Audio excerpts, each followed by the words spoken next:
संत रामपाल जी महाराज एक ऐसे महान संत जिन्होंने अपनी सतभक्ति, तत्व ज्ञान, करुणा और सेवा के बल पर समाज में नई मिसाल कायम की है। संत रामपाल जी महाराज की अगुवाई में उनके सभी सतलोक आश्रमों से समाज कल्याण के अद्भुत कार्यों ने समाज को सुनहरे भविष्य की एक नई उम्मीद दिखाई है। संत रामपाल जी महाराज से नाम दीक्षा लेने के बाद लाखों लोगों की लाइलाज बीमारियां जैसे कैंसर, एड्स आदि ठीक हुई। संत जी के ज्ञान से प्रेरित होकर उनके अनुयायियों ने लाखों यूनिट रक्तदान किया। संत जी ने लाखों बहन बेटियों का दहेज मुक्त विवाह करवाया।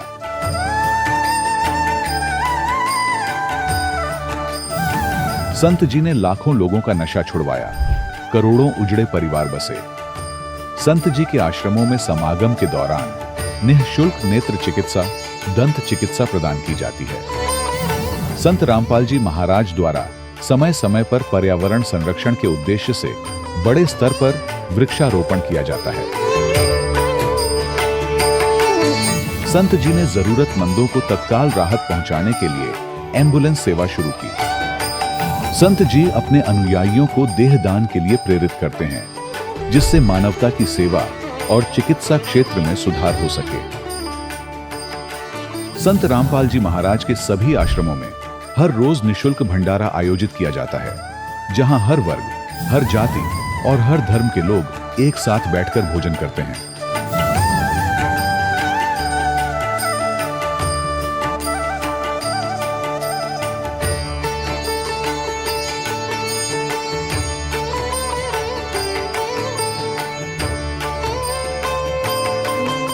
संत रामपाल जी महाराज की अन्नपूर्णा मुहिम ने गरीब और बेसहारा लोगों के जीवन में एक नई ऊर्जा और उम्मीद को जन्म दिया है।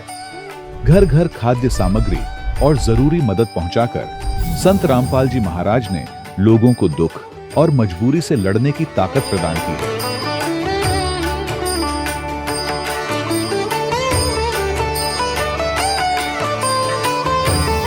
संत रामपाल जी महाराज द्वारा गरीब लोगों के लिए घर बनवाने का अद्भुत कार्य एक ऐसी मिसाल कायम कर रहा है जो सदियों सदियों संत जी की उदारता और दया भावना के तौर पर जाना जाएगा।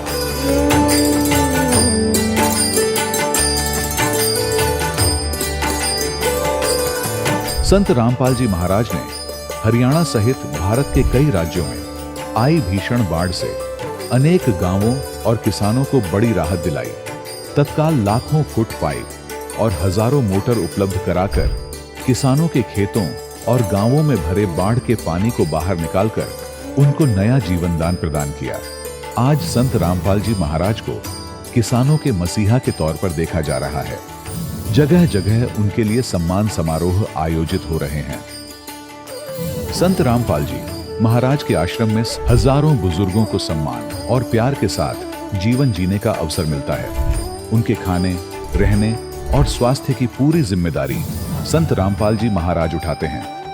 अनाथ बच्चों के लिए संत रामपाल जी महाराज के सभी आश्रम किसी वरदान से कम नहीं। यहाँ उन्हें शिक्षा, संस्कार और भविष्य के लिए बेहतर अवसर प्रदान किए जाते हैं। चाहे बाढ़ हो, भूकंप या महामारी, संत रामपाल जी महाराज और उनके अनुयायी हमेशा ही जरूरतमंदों के लिए सबसे आगे खड़े रहते हैं। कोविड महामारी के दौरान संत रामपाल जी महाराज के आश्रमों से करोड़ों लोगों के लिए भोजन, दवाइयां और जीवन रक्षक सामग्रियां उपलब्ध कराई गई। चाहे गरीब की मदद हो या किसी शोषित और पीड़ित वर्ग के हक और सम्मान की लड़ाई, संत रामपाल जी महाराज ने हमेशा ही उनकी दबी आवाज को सरकारों तक पहुंचाया है और उन्हें उचित न्याय दिलवाने में अहम भूमिका अदा की है।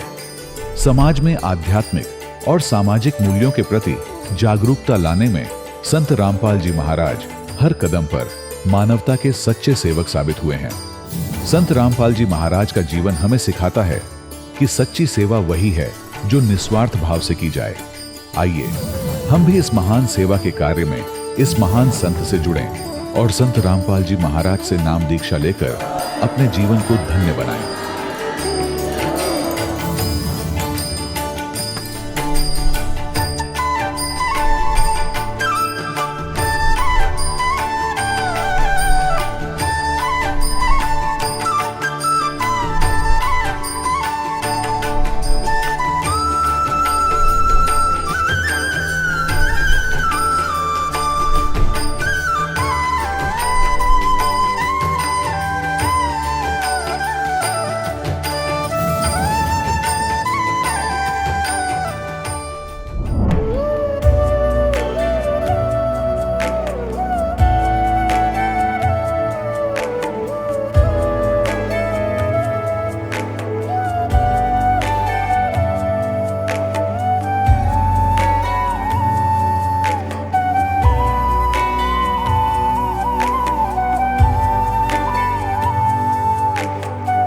पूर्ण परमात्मा पाप कर्म दंड को भी काट सकता है।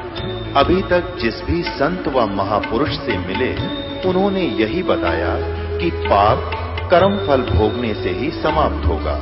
वो प्रभु कौन है जो पाप कर्म को काट देता है, वो काल के बंधन से छुड़वा देता है।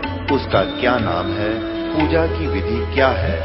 कृपया अवश्य सुनिए जगत गुरु तत्वदर्शी संत रामपाल जी महाराज के अमृत वचन। सत्साहिब दर्शकों, आज का मानव आध्यात्मिक ज्ञान के अभाव में पारंपरिक शास्त्र विरुद्ध साधना करता है, गुरु भी बनाता है, लेकिन फिर भी यही सोचता है कि आखिर इतनी भक्ति साधना करते हुए भी उसे कष्ट क्यों आते हैं। लेकिन जब मानव को पूर्ण संत की शरण प्राप्त होती है तो उसके जीवन में आने वाले कष्ट समाप्त हो जाते हैं। आज हम आपको एक ऐसी ही श्रद्धालु का अनुभव सुनाने जा रहे हैं। ये हैं दिल्ली की रहने वाली दीक्षा नागर जी। इनके परिवार वाले पहले से ही राधा स्वामी पंथ से जुड़े हुए थे।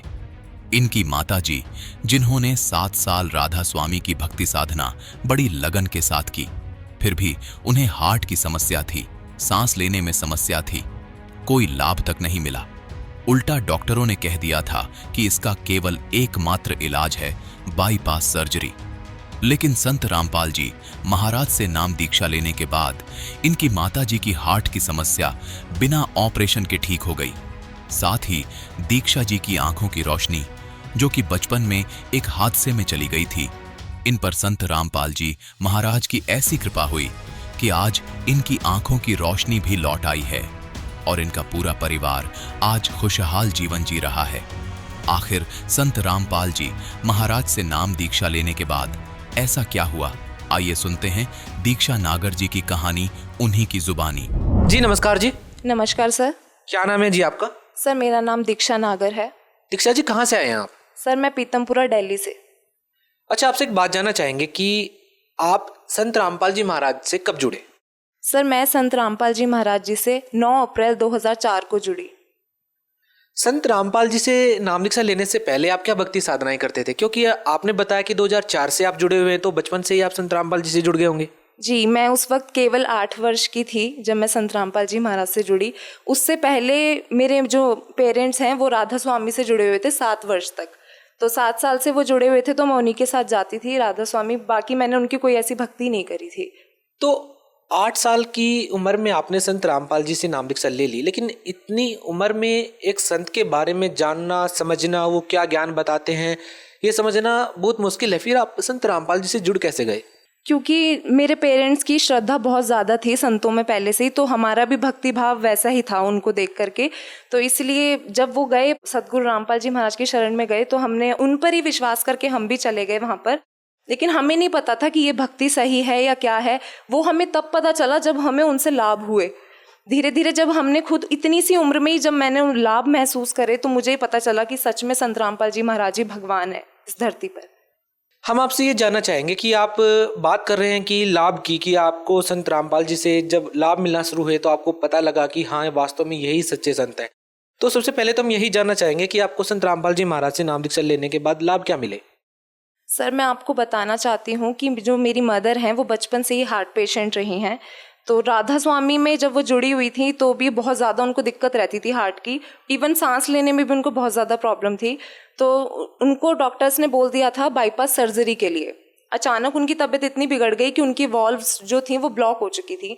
तो डॉक्टर ने बोल दिया था उनको सर्जरी के लिए। लेकिन संत रामपाल जी महाराज जी की दया से इतनी हमारा इतना विश्वास था संत रामपाल जी महाराज में कि मम्मी कहती थी कि आप ही की बेटी हूँ, आप ही जो करोगे सही करोगे। तो वो जो वॉल्व्स खुल नहीं रही थी वो अचानक से खुल गई और डॉक्टर्स ने भी बोला थैंक गॉड। मतलब वो शॉक्ड हो गए। उन्होंने बोल दिया था बाईपास सर्जरी के लिए, लेकिन अचानक वो वॉल्व खुलने के बाद मेरी मम्मी बिल्कुल, उन्हें ये हो गया कि ये ही सच में भगवान है। मैं राधा स्वामी में इतने साल रही, इतनी मैंने मन से भक्ति करी, मुझे आज तक कोई लाभ नहीं मिला। मतलब मैं रोती रही बीमारियों में, लेकिन संत रामपाल जी महाराज ने इतना बड़ा सुख दिया कि आज वो बिल्कुल ठीक हैं। दीक्षा जी, सबसे पहले तो ये जानना चाहेंगे और लाभ के बारे में जानने से पहले कि सभी संत कहते हैं कि भक्ति करने से कोई लाभ मिल ही नहीं सकता, और आप तो वैसे भी पढ़े लिखे हैं, एजुकेटेड हैं आप। क्या आप इन बातों में विश्वास करते हैं कि किसी संत से नाम दीक्षा लेने के बाद कोई लाभ मिल सकता है? सर, आप ये कह रहे हैं कि इस युग में लाभ कैसे हो सकते हैं? ये हमारे लिए बहुत शर्म की बात है कि हम वर्षों से देखते आए हैं, इतिहास पढ़ते आए हैं मीराबाई का, ध्रुव प्रहलाद का, जिनसे हमें पता चला कि उन्हें कितने लाभ हुए। लेकिन आज जितने भी नकली धर्म गुरु हैं, उन्होंने हमें ये बिल्कुल सिद्ध कर दिया कि कोई लाभ नहीं है, कुछ नहीं है, और सारे गुरु एक जैसे ही होते चले गए। लेकिन संत रामपाल जी महाराज ने हमें ये बताया, उन्होंने जिस आधार पर भक्ति बताई, पहली बात तो उन्होंने मोक्ष बता दिया, इस लक्ष्य 84 से छुटकारा बता दिया, और दूसरी बात जो हमें वो जितने लाभ देते हैं ना, वो अथाए हैं, उनकी कोई गिनती नहीं है जितने लाभ वो देते हैं। उनसे आज विश्वास हुआ है कि दुनिया में सच में आज भी भगवान है और भक्ति करने से लाभ मिल सकते हैं। आपसे जानना चाहेंगे कि आपने कहा कि भक्ति करने से लाभ मिल सकते हैं, हम आपसे जानना चाहेंगे कि और क्या लाभ मिले आपको भक्ति करने से? जी सर, ये तो मैंने अपनी मदर का बताया आपको। अब मैं खुद का एक्सपीरियंस आपसे शेयर करना चाहती हूँ। जब मैं 5th स्टैंडर्ड में थी तो मैं अचानक से ना, मेरी लेफ्ट आई का जो विज़न पर्दा था वो बिल्कुल डैमेज हो चुका था। तो अचानक मम्मी पापा लेके भागे, डॉक्टर को चेकअप वगैरह कराए, तो उन्होंने बोल दिया था कि इसकी उल्टी आँख का पर्दा बिल्कुल ख़त्म है। अब उन्होंने टेस्ट करने के बाद स्पेक्स मुझे दे दिए कि वो हटना नहीं चाहिए बिल्कुल भी, लेकिन मैंने वो शर्म की वजह से नहीं लगाया, क्योंकि मैं छोटी थी तब, तो मैं स्कूल टाइम में नहीं लगाती थी, घर के नीचे आके लगा लेती थी, मम्मी पापा के डर की वजह से लगा लेती थी। लेकिन उन्होंने, डॉक्टर्स ने मुझे बोला था कि आपको 6 महीने बाद टेस्ट कराने दोबारा आना है। मैंने उसमें भी ढील दे दी, मैं नहीं गई चेकअप कराने, और ऐसे ऐसे करते करते 4-5 साल निकल गए। मैं मम्मी पापा से झूठ बोलती रही कि सही है सही है सब सही है। लेकिन जब मैं 4-5 साल बाद दोबारा गई टेस्ट कराने, तो उन्होंने मेरी रिपोर्ट्स देखी थी डॉक्टर ने कि ऐसी कंडीशन थी, 4-5 साल पहले इसकी लेफ्ट आई का पर्दा बिल्कुल डैमेज था। तो उन्होंने टेस्ट करने के लिए मुझे दोबारा बैठाया, लेंसेज लगाए आंखों पर कि आपको कैसा दिख रहा है कैसा नहीं। तो मैं उनसे बोल रही थी मुझे इनमें साफ दिख रहा है और मुझे बिना लेंस के भी साफ दिख रहा है। तो वो बोलने लगे क्या बोल रहे हो आप? मैंने कहा डॉक्टर मुझे साफ दिख रहा है, और मैंने उनको सब कुछ पढ़कर लास्ट लाइन तक मैंने उनको साफ पढ़कर सुना दी। तो वो शॉक्ड हो गए, कह रहे हैं आपकी तो आंखें बिल्कुल ठीक है, आप क्यों आए हो यहाँ पर? कह रहे हैं आपकी रिपोर्ट्स तो ये बोल रही थी पहले, और अब बिल्कुल ठीक हो, आपको तो स्पेक्स की ज़रूरत ही नहीं है। तो ये मेरी लाइफ का, मेरा खुद का सबसे बड़ा चमत्कार था। अगर मेरी वही कंडीशन रहती 10 साल पुरानी कि मेरी एक आंख बिल्कुल ख़राब थी, तो मैं सोच सकती हूँ आज मैं कहाँ होती। लेकिन आज मैं परमात्मा की दया से बिल्कुल ठीक हूँ। अच्छा, एक बात और जानना चाहेंगे आपसे कि आपने कहा कि संत रामपाल जी से भक्ति करने के बाद आपको ये लाभ मिले हैं, लेकिन सवाल ये है कि इस साइंस के ज़माने में जब आप बात करते हैं कि किसी संत से नाम दीक्षा लेने के बाद लाभ मिल जाते हैं, तो लोग सवाल उठाएंगे कि लोग इस ज़माने में डॉक्टर के पास जाने की बात करते हैं, आप संत के पास जाने की बात कर रही हैं। हाँ बिल्कुल, आपने ये बात बिल्कुल सही बोली कि जो साइंस है वो इस चीज़ को ना बिल्कुल नहीं मानती। साइंस बिल्कुल नकारती है कि चमत्कार नाम की कोई चीज़ है, या फिर वो भगवान में विश्वास ही नहीं करती। लेकिन मैं उनसे ये बोलना चाहती हूँ कि वो ये बात तब तक बोलते हैं जब तक उन्हें खुद महसूस नहीं होती। जब अपने ऊपर दुख आते हैं तो उन्हें खुद महसूस होगा एक दिन कि हाँ भगवान सच में है, क्योंकि वो सिर्फ लोगों को देखकर ये सब बातें बोल देते हैं कि ऐसा कुछ नहीं है, साइंस ही सब कुछ है। साइंस बनाई किसने? भगवान ने ही तो साइंस बनाई है। उन्होंने तो हमें इतना दिमाग दिया है कि हम आज साइंस पर इतना जोर दें, हालांकि कुछ नहीं है, भगवान के बिना कुछ नहीं है। लेकिन संत रामपाल जी महाराज की दया से जब हमने खुद महसूस करे ना कि ये लाभ हो सकते हैं और उनके ज्ञान से, तब हमें पता चला है कि भगवान है। दीक्षा जी, जिस तरह का जमाना है चकाचौंध और लोग दिखावे के इस दौर में, जब लोग अपनी बेटी की शादी करते हैं तो काफ़ी दहेज देना पड़ता है उनको, तो संत रामपाल जी महाराज के मामले में आप क्या कहना चाहेंगे कि उन्होंने, क्योंकि उनके अनुयायी बताते हैं कि वो बिल्कुल दहेज मुक्त शादियां करवाते हैं, क्या योगदान मानते हैं? और आपका क्या कहना है? आपको क्या लगता है कि क्या संत रामपाल जी महाराज ने वाकई ही कोई एक ऐसी मिसाल पेश की है जो समाज के लिए काफ़ी लाभदायक सिद्ध हो सकती है? जी सर बिल्कुल, और पूरे मैं ये कहना चाहती हूँ पूरे विश्व में केवल संत रामपाल जी महाराज ने ही ये मिसाल कायम किया। आज तक कितने कानून बने हैं दहेज प्रथा को लेकर कि दहेज नहीं लेना ना देना, कुछ असर नहीं हुआ। लेकिन सिर्फ हमारे संत रामपाल जी महाराज ने ऐसी मिसाल कायम करी है कि आज लाखों विवाह ऐसे हो रहे हैं जो दहेज मुक्त हो रहे हैं, और आज हर माँ बाप पर अपनी बेटी बोझ नहीं है। बस इसी बात, मतलब मैं चाहती हूँ कि पूरा विश्व ये बात समझे कि इतना पैसा खर्च करके भी किसी की बेटी सुखी नहीं है आज के दौर में। कम से कम एक बार उनका ज्ञान सुनकर देख लो कि वो क्या कहना चाहते हैं, आपको खुद पता लग जाएगा। और इतना आनंद महसूस होता है जब हम अपनी आंखों के सामने कोई दहेज मुक्त शादी को देखते हैं। कोई संत रामपाल जी महाराज जी से कोई और लाभ मिला हो, कोई और एक्सपीरियंस शेयर करना चाहते हो आप? जी सर, बिल्कुल। ये भी कुछ साल पहले की बात है, जब मेरे पापा ऑफिस से रात को आ रहे थे, नाइट शिफ्ट करके आ रहे थे, तो उनको सामने से बाइक आ रही थी और वो साइकिल पे थे। रात का टाइम था, तो बाइक वाले ने बहुत तेज़ टक्कर मारी उन्हें। वो दूर जाके गिरे, साइकिल कहीं और जाके गिरी, तो वो बीच रोड पर आकर गिरे। तो वो उल्टी साइड से गिरे हुए थे, वो उठ नहीं पा रहे थे बिल्कुल भी। तो अचानक से एक छोटा सा बच्चा आया उनके सामने, उन्होंने उनको उठाया और बोला, अंकल आप ठीक हो? और उन्हें कहा फुटपाथ पर बैठ जाए, इस तरह से रोड पर मत रहिए। तो पापा ने जैसे ही नज़र उठाकर देखा तो वो नहा कोई बच्चा नहीं था, कुछ नहीं था वहाँ पर। तो पापा सोचने लग गए ये सपना भी नहीं है, क्योंकि मेरे हाथ में मैं खुद दर्द महसूस कर रहा हूँ इस वक्त। तो पापा ने देखा कहीं भी वो बच्चा नहीं था चारों तरफ। तो पापा उठे, पापा का शरीर एकदम बिल्कुल ठीक हो गया। उठकर अपनी साइकिल उठाई, साइकिल से सीधा घर आए, घर आके मम्मी को बताया कि ऐसे ऐसे मेरे साथ आज हुआ, और पापा बिल्कुल ठीक थे। वरना इतने भयंकर एक्सीडेंट के बाद तो चांस नहीं था कि पापा बचते। भगत समाज को क्या संदेश देना चाहेंगे जी आप? सर, मैं भगत समाज को और जितने यूथ को, पूरे यूथ को रिक्वेस्ट करना चाहती हूँ, मैसेज देना चाहती हूँ कि प्लीज़ जितना भी फैशन का दौर है या जो भी है, ये सिर्फ 4 दिन की चांदनी है। एक दिन अगर थोड़ा सा भी कष्ट आ जाता है ना, तो हम सब कुछ भूल जाते हैं कि हम कल क्या मौज मस्ती कर रहे थे, क्या नाच गा रहे थे। कम से कम एक बार गुरुजी का सत्संग सुनकर देख लीजिए। आप आइए भी मत, बेशक एक बार सुनकर देख लीजिए, उसके बाद आप पता लग जाएगा कि क्या सच है और क्या झूठ है। और जितने भी संसार के जितने भी दुख है ना, सिर्फ केवल संत रामपाल जी महाराज की शरण में आकर ही ठीक होंगे। मैं आपसे हाथ जोड़ के विनती करती हूँ कि बस एक बार इधर आ जाइए और अपना मोक्ष करा लीजिए, पूरा जीवन अपना सुखी कर लीजिए। बहुत बहुत धन्यवाद। Thank you sir. दर्शकों, अभी आपने सुने संत रामपाल जी महाराज से दीक्षा प्राप्त करके सुखी हुए भक्त के अनुभव। अब देखिए जगत गुरु तत्वदर्शी संत रामपाल जी महाराज के मंगल प्रवचन। तो वो वाणी का मर्मज था, समझता था संतों की महिमा को। और वहां उनका कोई सेवक था, उसमें वो ऐसे 2 वर्ष 3 वर्ष में चक्कर लाया करता था। सुडानी में आके उस भगत के, अपने सेवक के वहां वो गोपाल दास रुका। तो सेवक ने कहा, महाराज एक बाबा जी ने कोई जादू जंत्र का दूध बछिया का निकाल के हमारे एक चौधरी के बच्चे को पिला दिया, और वो पागल हो गया। उस दिन के बाद वो तो मर गया था, दोबारा भगवान ने दया करी, जीवित हो गया। जीवित होने के बाद पागल है, पागलों वाली बातें करता है।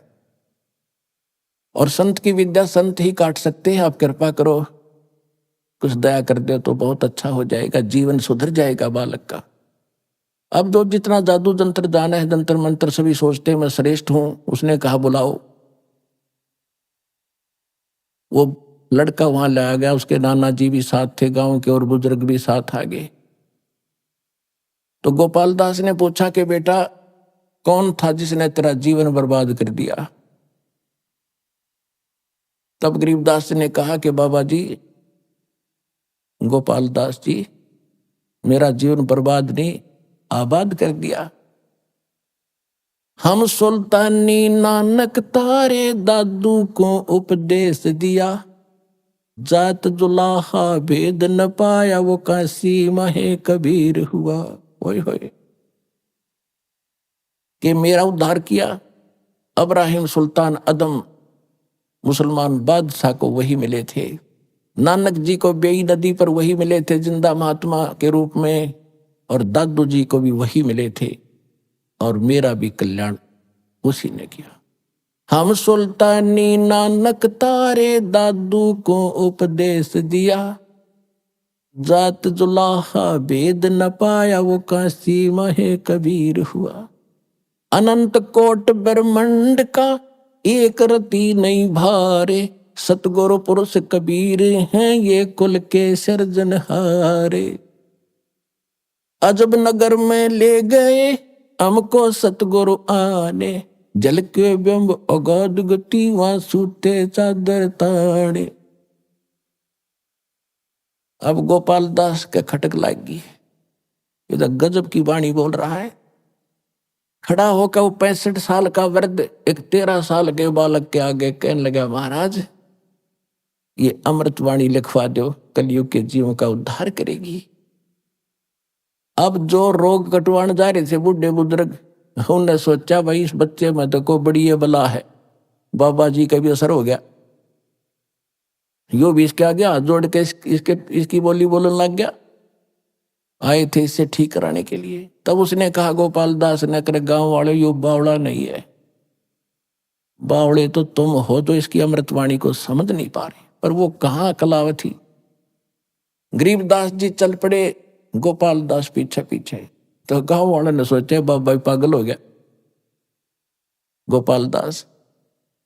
ऐसे 2-3 दिन आग्रह करता रहा। तब गरीबदास जी ने कहा, देखो गोपाल दास जी, अगर आप पूरी वाणी लिखो तो मैं लिखवाऊं, ना बोलूं को नहीं। गोपाल दास ने कहा, जी मैं घर से कति फारिग हूं, बच्चे त्याग कर मैं विराग ले रखा है, संन्यास। 2 रोटी आपके घर खाऊंगा, आपकी पूरी वाणी लिखूंगा, मैं ये प्रतिज्ञा करता हूं। तो गरीबदास जी के नाना जी का एक पेरी का बाग था, उसमें जंडी का पेड़ था। जंडी के पेड़ उधर ज्यादा होते थे, ऐसा ही मारू सा क्षेत्र था। उसके नीचे बैठकर गरीबदास बोला करते थे, दादू पंथी गोपाल दास लिखा करते थे।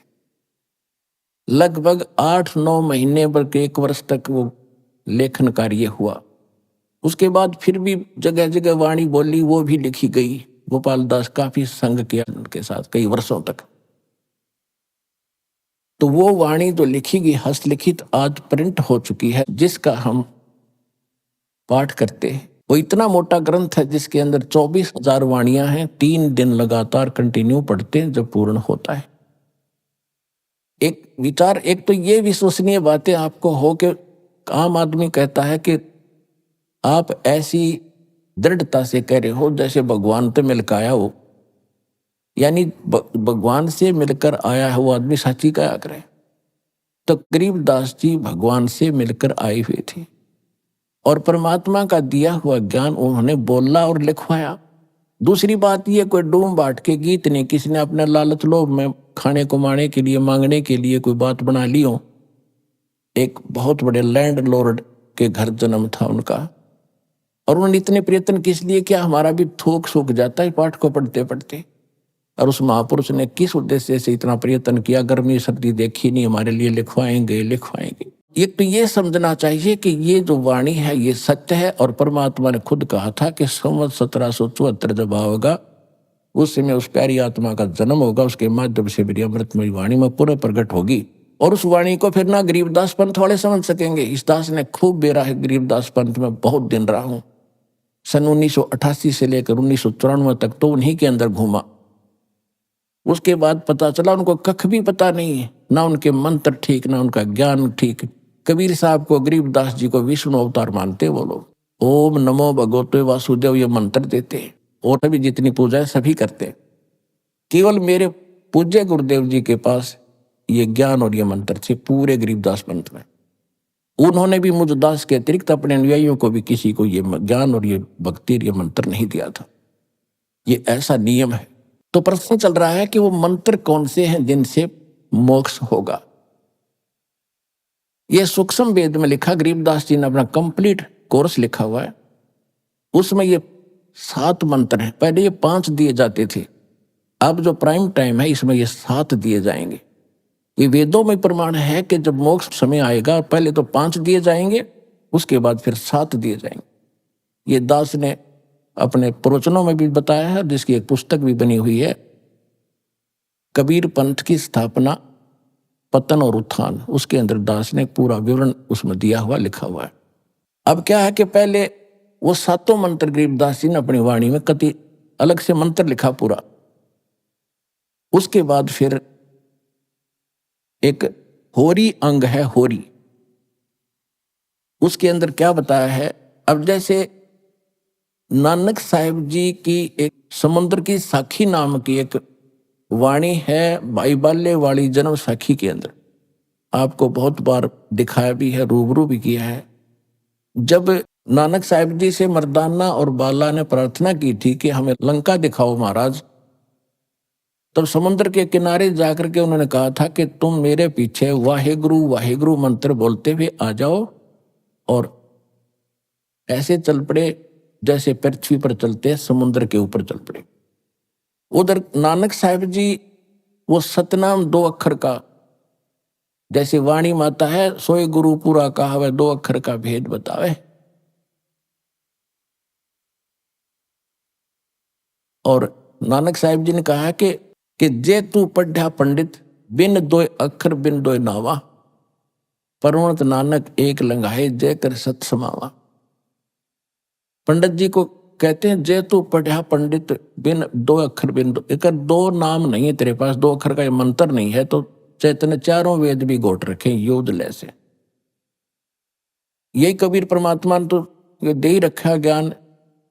गुरु ग्रंथ साहिब में भी लिखा कि कह कबीर अखर दो भाग होगा खसम तलेगा राख, यानी दो अखर के मंत्र को दान करने वाला अधिकारी संत होना चाहिए, तब उसकी रक्षा होगी। आम व्यक्ति उस नाम को देगा, उससे कोई लाभ नहीं होगा। और नानक साहब जी क्या जप रहे थे? दो अखर का मंत्र। मर्दाना ने देखा कि गुरुजी तो दो अखर का मंत्र जाप करे, ओम सोहम, वो भी फिर उसी को जाप करने लगा, वो फिर डूबने लग गया। नानक साहब जी ने कहा कि मर्दाना तो वही मंत्र जाप कर, अगर ऐसा गुरुजी की नकल नहीं करते होते, आज्ञा का पालन करना चाहिए। तो फिर वो मर्दाना हुआ, एक गुरु कहने लगा, जब ठीक होया उसी तरह से चलने लगा। कहने का भाव ये था कि कबीर परमात्मा ने इन सभी महापुरुषों से कहा था कि जब तक वो प्राइम टाइम नहीं आता, कलयुग 5505 नहीं बीत जाता, तब तक इस सार नाम और सत नाम को डिस्क्लोज ना कर। धर्मदास मेरी लाख दुहाई, ये सार नाम की तबार न जाई, सार नाम बाहर जो पढ़ी, ये बिचली पीढ़ी हंस न तरही। सार नाम तब तक छुपाई जब तक द्वादश पंथ ना मिट जाए। ओए फिर दूसरी बार कहा कि धर्मदास मेरी लाख दुहाई, ये मूल ज्ञान कई बार न जाई। मूल ज्ञान ये है जो दास आपको दे रहा, किसी कबीर पंथी के पास आपको ये ज्ञान नहीं मिलेगा। मूल ज्ञान बाहर जो पढ़ी, बिचली पीढ़ी हंस न तरही। तो बिचली पीढ़ी अब शुरू हुई। कबीर सागर के अंदर कबीर वाणी चैप्टर के 137 पृष्ठ पर यह भी स्पष्ट किया है कि प्रथम चरण कलयुग निर्वाणा और तब मगर मांडू मैदाना। कलयुग का प्रथम चरण वो होगा जब मैं मगर से सह शरीर चला जाऊंगा। उसके बाद अब बिचली पीढ़ी कब होगी? जब 5505 वर्ष कलयुग बीत जाएगा, अब बिचली पीढ़ी तब शुरू होगी। तब तक ये प्रथम चरण था। अब फिर इसके बाद ये हजारों वर्ष ये ज्ञान अब चलेगा और अरबों खरबों प्राणी भगवान के बच्चे पार होंगे जैसे ज्ञान को ठीक से समझ लेंगे।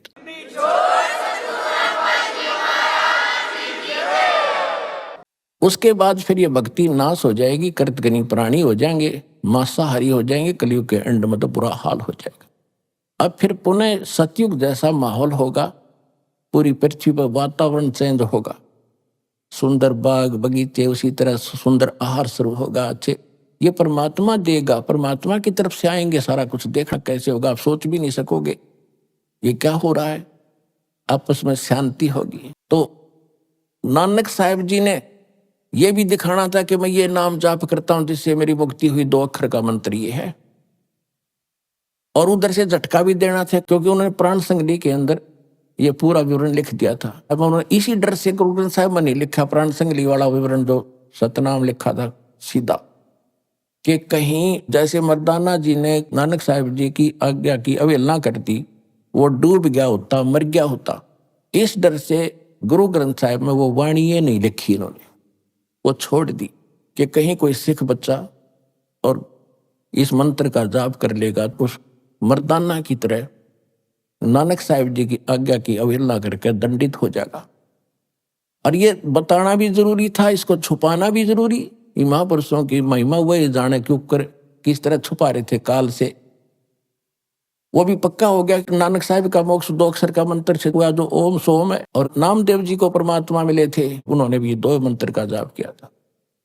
नामा छिपा ओम तारी, पीछे सोहम भेद विचारी, सार शब्द पाया जद लोई, आवागमन बोर ना होई।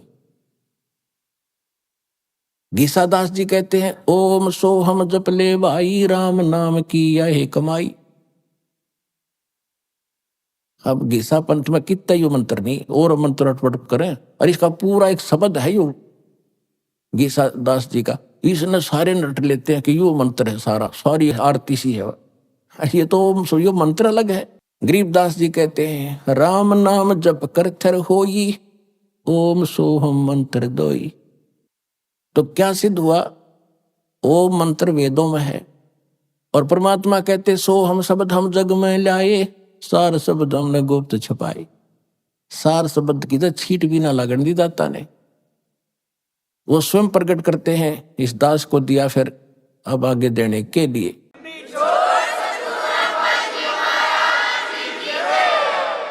ऋग्वेद मंडल नंबर 9 और सूक्त 95 के मंत्र नंबर 2 में यही स्पष्ट किया है कि परमात्मा स्वयं आता है, अपने मुख कमल से वाणी बोलकर, यानी भक्ति की प्रेरणा प्रेरित करता है, यानी भक्ति के लिए प्रेरणा वही करता है प्राणियों को, और मोक्ष मार्ग के गुप्त मंत्रों का आविष्कार करता है। असली मंत्रों का, रियल मंत्रों का आविष्कार करके हमें बताता है। और परमात्मा खुद कहते हैं सो हम शब्द हम जग में लाए, सार शब्द हमने गुप्त छुपाए। ये सोम शब्द किसी ग्रंथ में नहीं मिलेगा, जो वेद और गीता, बाकी के चाहे कबीर साहब से सुनकर किसी ने किताब में समावेश कर भी लिया हो, ये हमें मूल ग्रंथ। और सार शब्द गुप्त है, अभी तक इस दास के अतिरिक्त किसी को देना ही नहीं था, परमात्मा किसी महापुरुष ने किसी को दिया। अब गरीबदास जी क्या बताते हैं, उस वाणी की थोड़ी सी झलक सुनाता हूं आपको। कहते हैं मन मगन भये का सुन रासा, मन मगन भये का सुन रासा, ये इंद्री प्रकृति परेरे, डाल चलो तिरगुण पासा, सफम सफा हो मिलो नूर में, काम क्रोध का करे नासा, यो तन खाक मिलेगा भाई क्या पैरे मुल मुल खासा, पिंड ब्रह्मांड कुछ स्थिर नहीं रे, गगन मंडल में करवासा, चिंता चेरी दूर परेरी, काट चलो जम का फांसा, मान बढ़ाई जमपुर जाई, होए रहो दासन दासा, गरीब दास पद अरस अनाहद, ओम सोहम जप श्वासा। इन्होंने क्लियर कर रखा कि उस मंत्र का, सतनाम का जो जाप उसको श्वास के द्वारा सेवन करो। ओम सोहम मंत्र सारम, सुरत नृत से करो उच्चारम, ओम सोहम मंत्र जपिए, योग युगतिया धूनी तपिए। कहते ये है तेरी तपस्या, इस मंत्र का जाप कर, मन भागे इसने डांटे, या नकली धोनी जो धोने लगाकर आग में शरीर फूकते हो, इस देह से क्यों दुश्मनी कर रखी आपने। फिर क्या बताया है, प्रथम आदि गणेश मनाऊं, चरण कमल का ध्यान लगाऊं। आदि गणेश ये गणेश नहीं, ये शंकर वाला बेटा नहीं। आदि गणेश, गण माने देवता, ईश माने उनका मालिक, यानी सबका मालिक तो एक का है गणेश। आदि गणेश सबसे पहले वाला मालिक। किलियम ओम सोहम सारम, या गायत्री मूल उचारम, हरियम शरियम सुरत समोदम, 5 नाम पूर्ण प्रमोदम। अब यहाँ पर संकेत दिया है कि ये 5 मंत्र ये हैं जो इन कमलों को खोलने के। और इसमें 2 मंत्र और अलग से लिखे स्पेशल जो आपको दिए जाते हैं, वो परमात्मा की भक्ति प्रारंभ से स्टार्ट हो जाती है। अब एक छोटा सा शब्द सुनाऊंगा गरीबदास जी की वाणी का, क्योंकि ये अमर वाणी है, गॉड गिवन वाणी है। इसका तो सीधा असर आपके शरीर पर होता है। जैसे एक गारुडू होता है, सर्प का विष उतारने वाला जादू मंत्र बोलता है, जिसको सर्प डस जाता है वो अचेत होता है, वो सुन नहीं सकता उस वाणी को, उस मंत्र के, न मंत्र के रहस्य को जानता, ना उसका अनुवाद जानता, ना वह सुन भी नहीं रहा है, तो वो मंत्र बोल बोल कर, बार बार बोल बोल कर उसके विष को उतार देता, वो सचेत हो जाता है। इसी प्रकार हमारे अंतःकरण के अंदर इस काल के विकारों का ऐसा जहर चढ़ गया, विष चढ़ा हुआ, हम आत्मा अचेत है, यहीं तक सीमित है इसी जोड़ जुगाड़ में। और इस वाणी से आपके ऊपर तो वो गारुडों की तरह से ना भी समझते आप इस वाणी को, और आप इस समर्थ यानी दास अधिकारी है उस परमात्मा का, इसके मुख से जो निकला वचन है वो पूरा असर करेगा।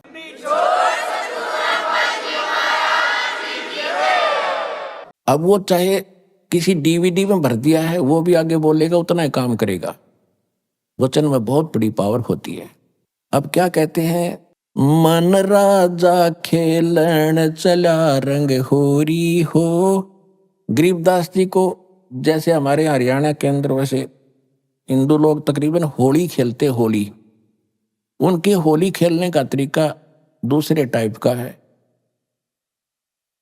जैसे कोई रंग छिड़क रहा है, कोई कोरडे मार रहा है, कोई गौरा मार रहा है, बुरा हाल। कहते परमात्मा गरीबदास जी के पास गए तो कहने लगे आजा महाराज होली खेलेंगे। गरीबदास जी ने कहा भाई हम यह होली नहीं खेला करते, अब इसमें हमारी रुचि नहीं है, हम भगवान से होली खेलते हैं, राम नाम की होली खेलते हैं। मन राजा खेलन चला रंग होरी हो, पर पट्टन की सैल राम रंग होरी हो।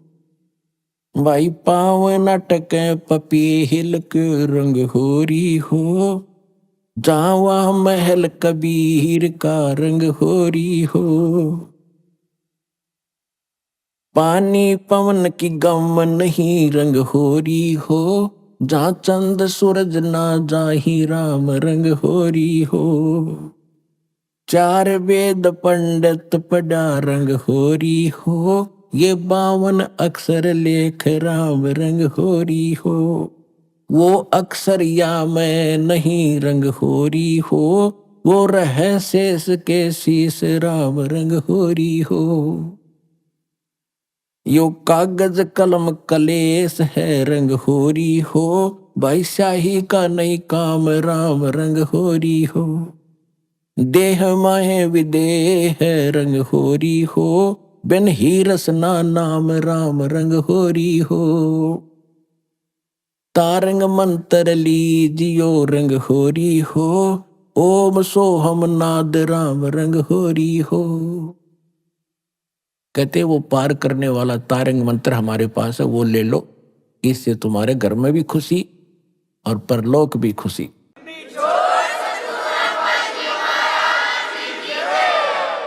तारंग मंत्र लीजियो रंग होरी हो, ये ओम सोहम नाद राम रंग होरी हो। फिर इनसे आगे और मंत्र है, सुकृत नाम उचार है रंग होरी हो, लीला अगम अगाध राम रंग होरी हो।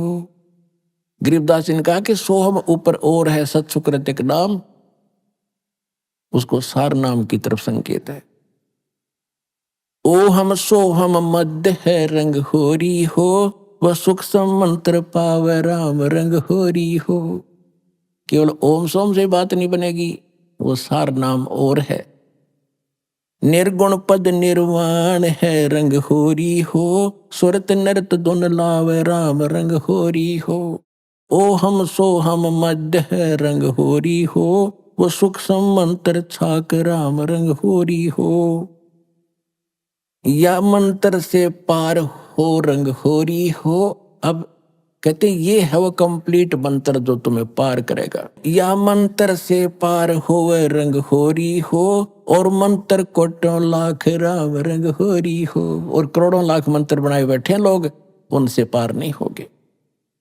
ओम आनंदी लहर है रंग होरी हो, सोहम मुक्ता चंद राम रंग होरी हो।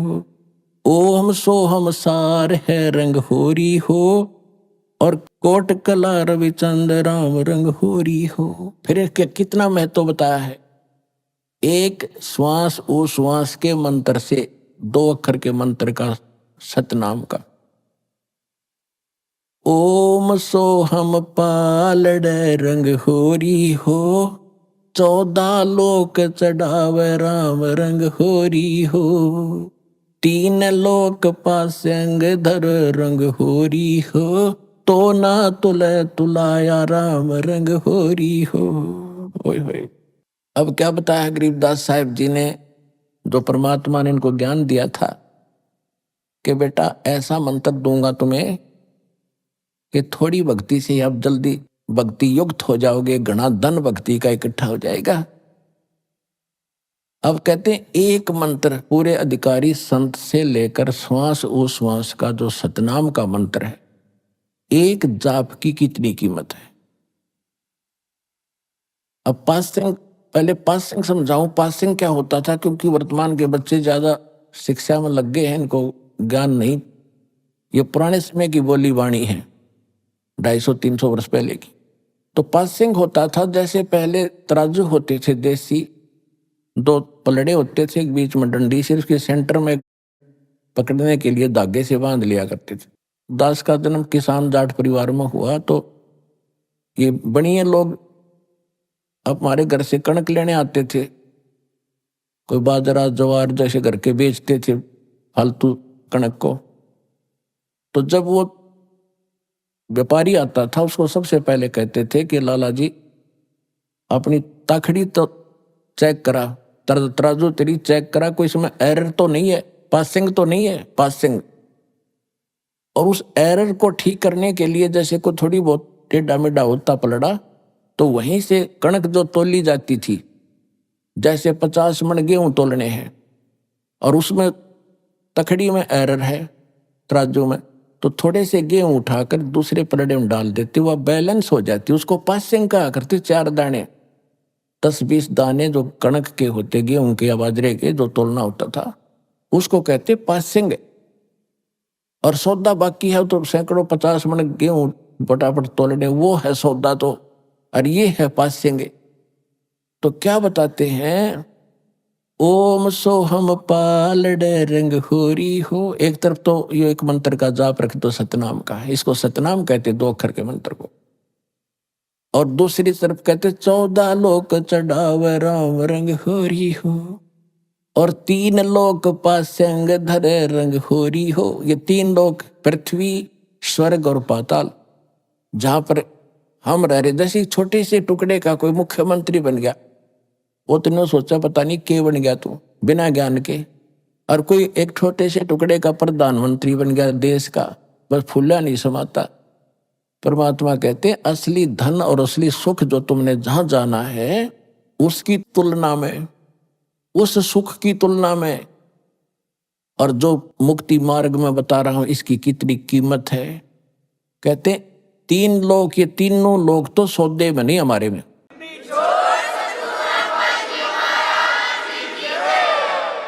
जैसे विष्णु का लोक, शिव जी का लोक, ब्रह्मा जी का लोक, दुर्गा जी का लोक, और ऊपर के महास्वर्ग एक जैसे ब्रह्मलोक के अंदर अन्य लोक, ये कुल मिलाकर 14 लोक हैं। कहते इनको एक पालड़े में रख दे और 3 लोक की तो गिनती है नहीं, ये तो पासिंग में समझ लो।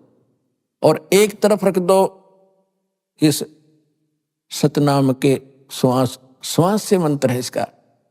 जैसे एक परमात्मा भी कहते हैं कबीर साहब अपनी वाणी में, श्वास उश्वास में नाम जपो, व्यर्था श्वास मत खो, ना जाने इस श्वास को भाई आवण हो कि न हो।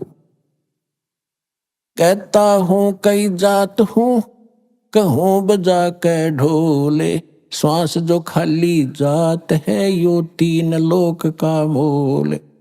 इब सिंपल भाषा बता दिया भगवान ने। हमने तो ये पृथ्वी का थोड़ा सा टुकड़ा मिल जाए, 2-4 किले ने सोचा कि रखे बन गए। तो इसलिए परमात्मा ने कहीं सिंपल वे से, कभी विशेष ढंग से इनका वर्णन किया है। गरीबदास जी ने निर्णायक कहा है कि ओम सोहम पालड़ रंग होरी हो, और 14 लोग चढ़ावे राम रंग होरी हो, 3 लोक पासिंग धरे रंग होरी हो, तो ना तुले तुलाया राम रंग होरी हो। और वो मंत्र आपको मिला है। अब इस धन को संभाल के रखना, आप भी पार, आपका परिवार भी पार, 101 पीढ़ी पार हो जाएगी आपकी, ये विश्वास रखना।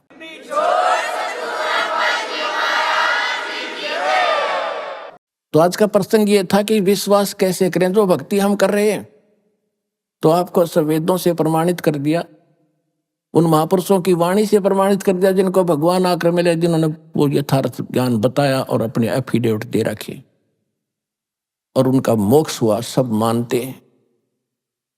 और वही दास ने आपको मंत्र दे रखा, आप जानते हैं, जिनको प्राप्त है। तो इसके लिए परमात्मा कहते हैं, समझा है तो सर दर पाऊं, बहुर नहीं रहे सादा। ये संसार समझदा नहीं, कहंदा श्याम दोपहरे नू। आप इस काल के लोग को सुख मान रहे हो, यो आग बरस रही है। ये संसार समझदा नहीं, कहंदा श्याम दोपहरे नू। गरीबदास ये वक्त जाता है रोग इस पैरे नो। अब जहाज से उसमें छूट गया, फिर पछतावा शेष रह जाएगा। इसलिए आप भी दृढ़ हो, जहां तक आपकी पहुंच बने अपने भाई बहनों को जगा दो। ये समय बार बार नहीं मिलेगा। बोलो सतगुरुदेव की जय हो।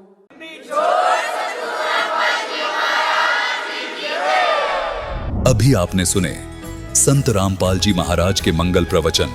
आइए अब सुनते हैं संत रामपाल जी महाराज से नाम दीक्षा लेकर सतभक्ति करके अद्भुत लाभ प्राप्त करने वाले अनुयायी के विचार। मनुष्य को परमात्मा की खोज हमेशा ही रहती है।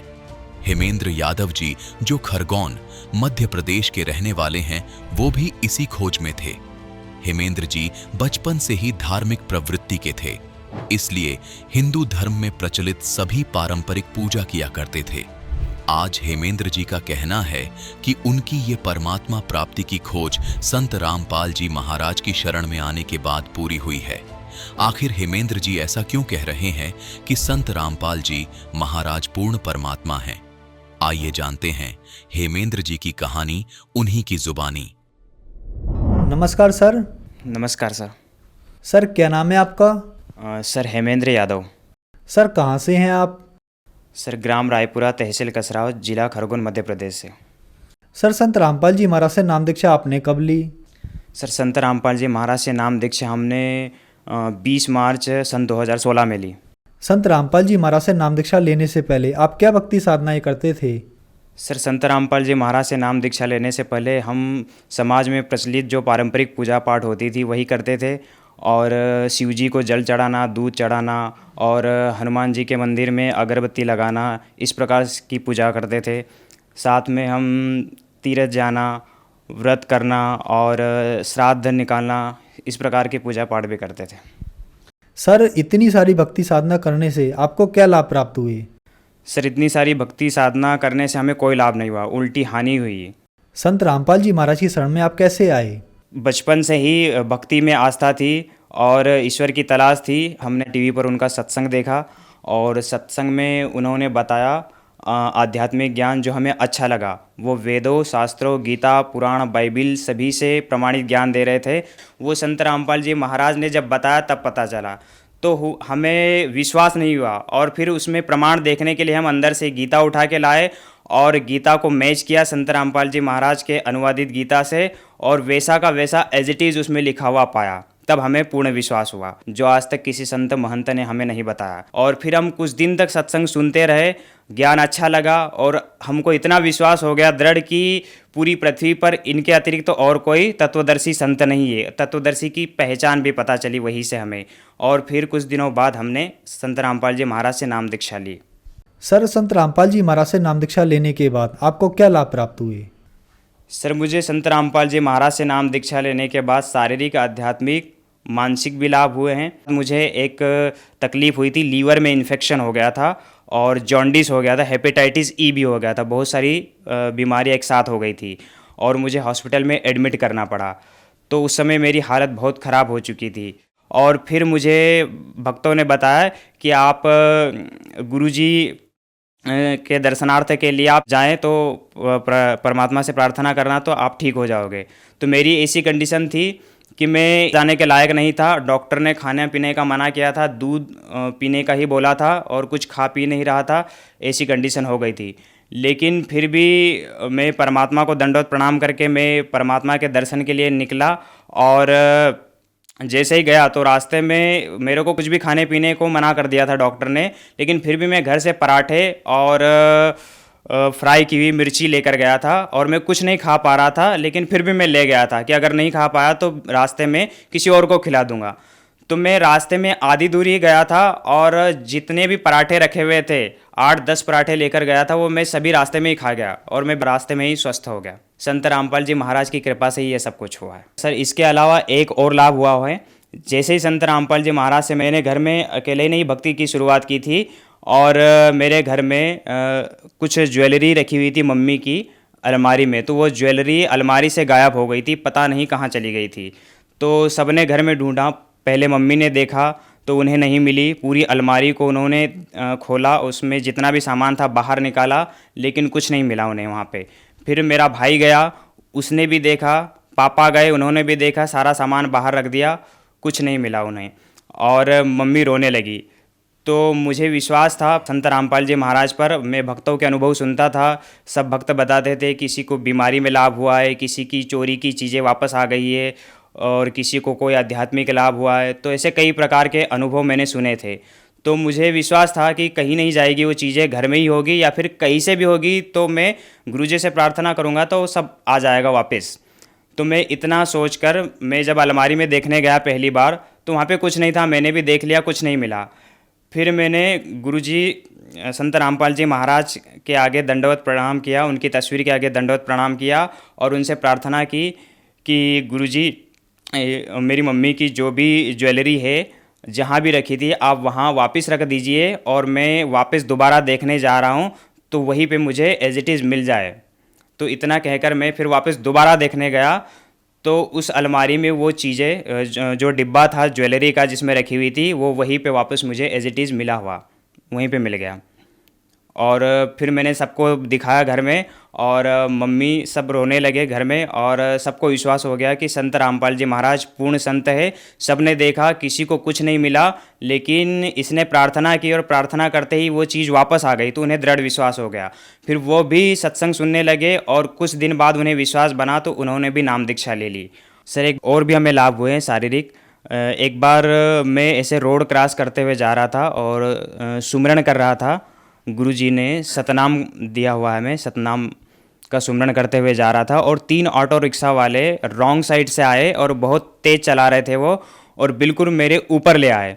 तो जैसे ही ऊपर आए तो मुझे ऐसा लगा कि मेरे ऊपर आए और मेरा एक्सीडेंट हो गया, कि मैं अब बच नहीं पाऊँगा। लेकिन पलक झपकते ही इतना सब कुछ हुआ और देखा कि वो ऑटो रिक्शा आगे जा चुका है और मुझे कुछ नहीं हुआ, मैं बिल्कुल स्वस्थ हूँ। और वो ऑटो रिक्शा वाला निकल गया, और उसके पीछे वाला वापस देख रहा है, देखते हुए जा रहा है कि ये रिक्शा तो इसके ऊपर चला गया था, लेकिन ये बच कैसे गया, इसे कुछ नहीं हुआ। तो वो भी आश्चर्यचकित हो गया, और वो भी निकल गए, और मैंने भी इस बात को ध्यान नहीं दिया। मैं रोड क्रॉस करके वापस आ गया, और फिर मैंने संत रामपाल जी से प्रार्थना की और उन्हें दंडवत प्रणाम किया, और उनके आगे बोला कि गुरुजी ये सब आपने ही किया है, आपने ही मुझे बचाया है, वरना आज मेरा बचना संभव नहीं था।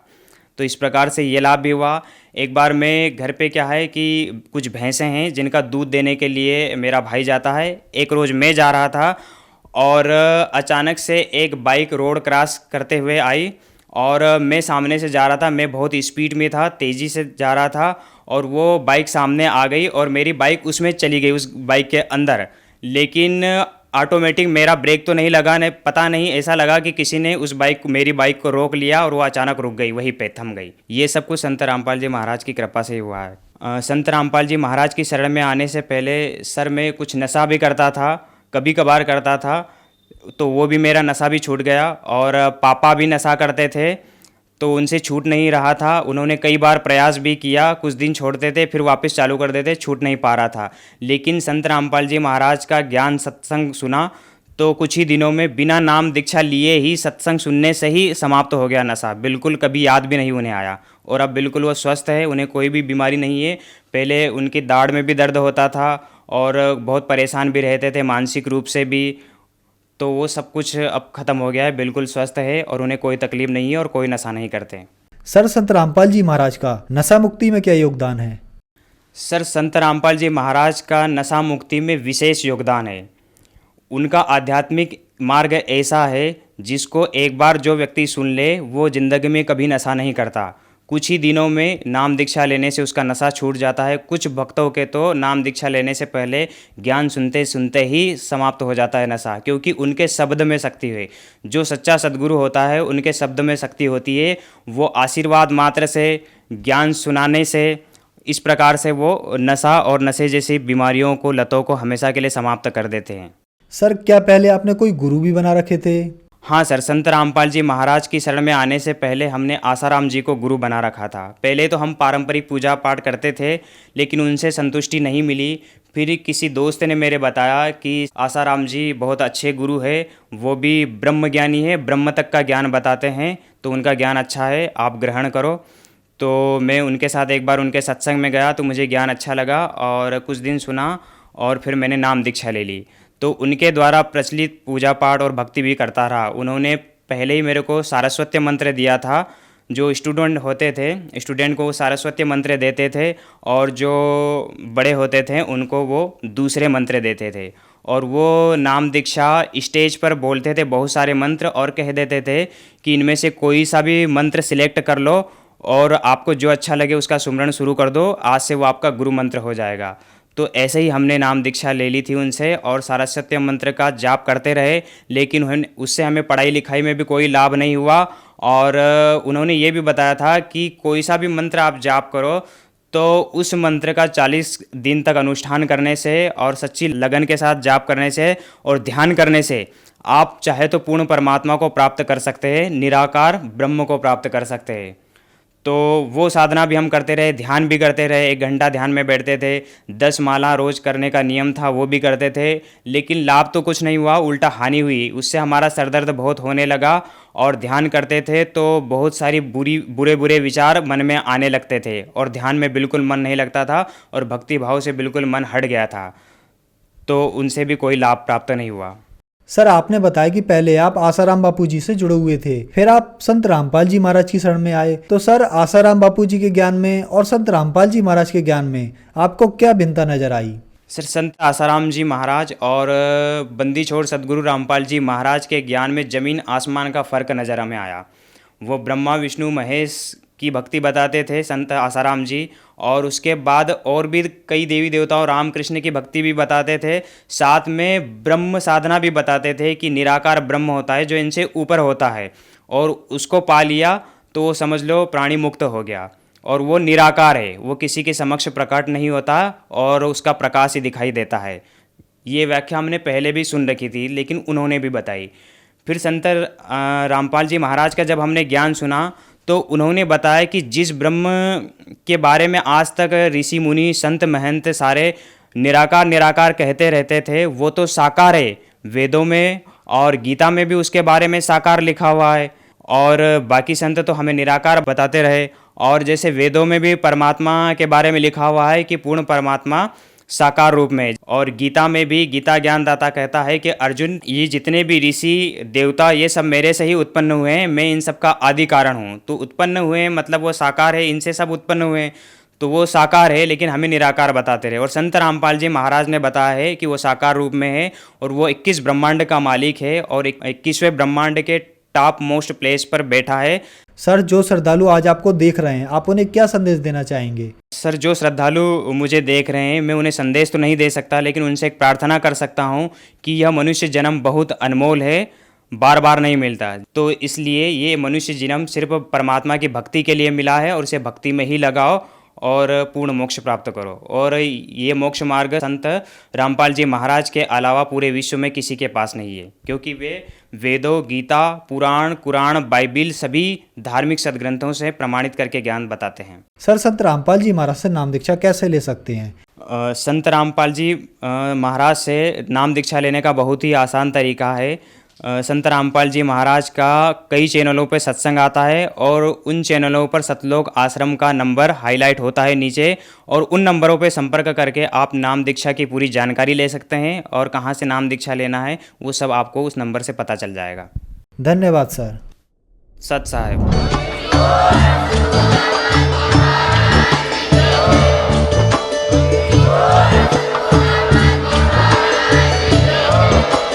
आप सुन रहे थे जगत गुरु तत्वदर्शी संत रामपाल जी महाराज जी के मंगल प्रवचन। अधिक जानकारी के लिए विजिट कीजिए हमारी वेबसाइट www.jagatgururampalji.org। संत रामपाल जी महाराज जी के शुभ आशीर्वाद से पूरे विश्व भर में 500 से भी ज्यादा नाम दीक्षा केंद्र हैं, जिन पर संत रामपाल जी महाराज जी द्वारा ऑनलाइन निशुल्क नाम दीक्षा दी जा रही है। अपने नजदीकी नाम दीक्षा केंद्र का पता करने के लिए संपर्क करें 91 888 291 4911।